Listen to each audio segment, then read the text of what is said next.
Découvrir notre premier super pouvoir. En quelques points clés, c'est parti. Vous savez quoi? On a tous un super pouvoir. Nous connaissons tous des personnes qui arrivent à obtenir plus facilement certaines choses dans la vie. Par exemple, j'ai une sœur qui a toujours obtenu plus de faveurs auprès de mes parents. J'ai remarqué qu'elle bénéficie d'une aura qui lui permet d'obtenir tout ce qu'elle désire.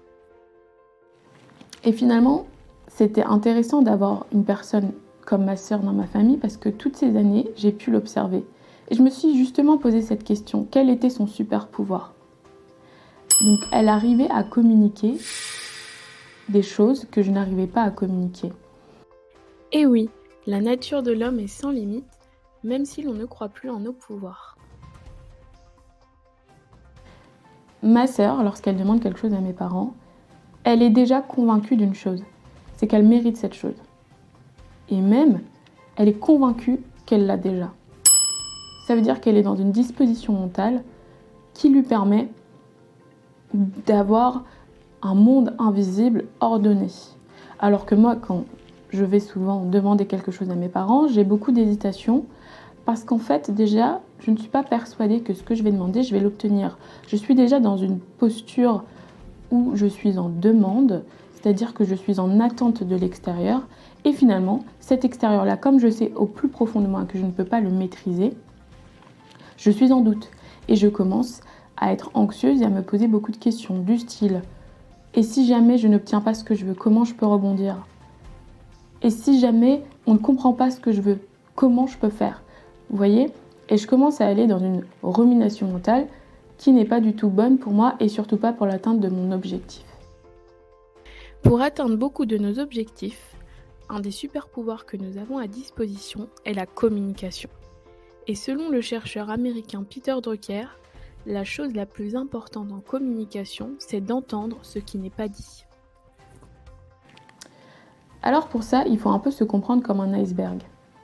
Finalement, on est un iceberg, on a deux parties en nous. Une partie visible, donc celle-ci on peut la communiquer, vous me voyez, je suis en train de parler, vous voyez que ma bouche, elle bouge, vous voyez que mes bras, ils bougent, vous m'entendez. Et on a également une partie invisible. Et cette partie invisible, comme un iceberg, c'est la partie la plus imposante, la plus grande, c'est donc la partie la plus importante.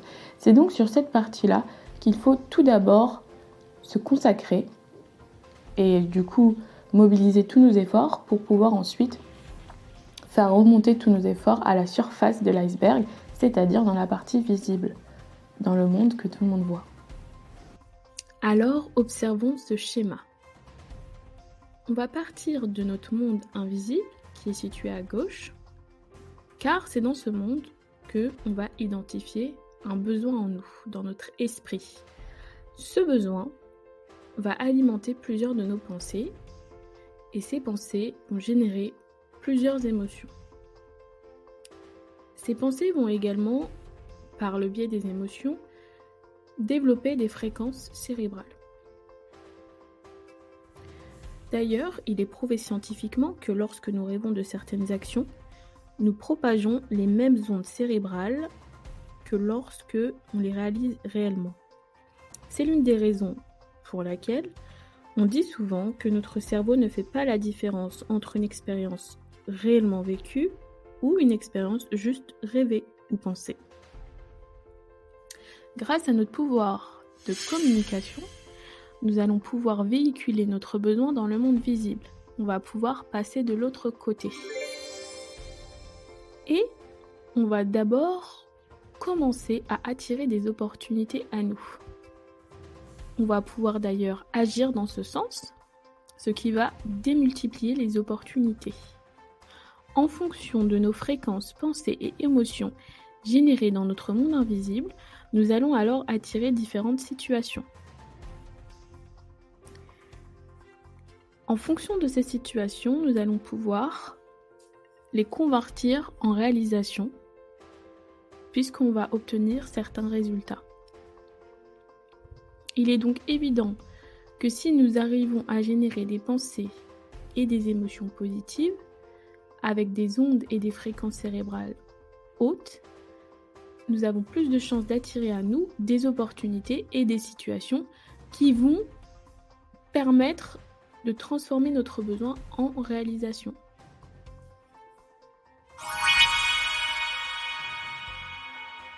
Ainsi, nous comprenons que pour bien communiquer et matérialiser nos objectifs dans le monde visible, nous devons jouer sur nos pensées qui auront un impact sur nos émotions et sur nos fréquences cérébrales.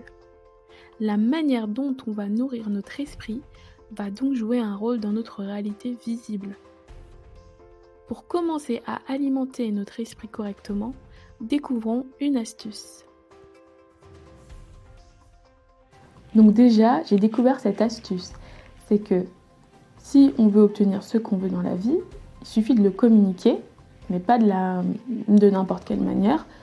Il suffit d'être convaincu que ce qu'on souhaite, on va l'obtenir et on le mérite déjà. Et donc ça, c'est une technique que l'on peut en fait exercer.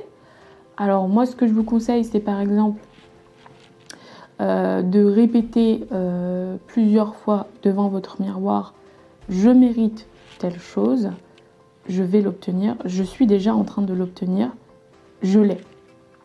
Donc vous répétez ces phrases plusieurs fois par jour, le matin dès que vous vous réveillez et le soir avant de dormir. Ça, ce sont des techniques qui vont vous permettre justement de donner des ordres à votre monde invisible, des choses que vous ne voyez pas et qui sont inconscientes pour vous, mais vous leur donnez des ordres, et notamment ce qui est vraiment intéressant, c'est de le faire avant de dormir, parce que du coup, ils vont pouvoir également être infusés pendant vos rêves. C'est le meilleur moyen d'ailleurs de programmer son cerveau dans l'atteinte de nos objectifs. L'objectif est donc de se créer consciemment des pensées de succès afin de mieux orienter notre univers intérieur avant de communiquer nos demandes dans le monde visible. Plus notre monde invisible sera ordonné, moins d'efforts nous aurons à fournir à l'extérieur de nous-mêmes. Alors, une fois que vous êtes convaincu et une fois que vous avez exprimé votre demande de la meilleure manière, qu'est-ce qui se passe ? Eh bien, c'est simple. Il va falloir faire confiance à votre univers intérieur et d'ailleurs à l'univers tout entier. Qu'est-ce que ça signifie ? Ça signifie qu'il va falloir être patient. Savoir être patient est l'une des vertus les plus efficaces et les plus importantes de notre espèce. Dites-vous bien une chose, il n'y a pas de hasard.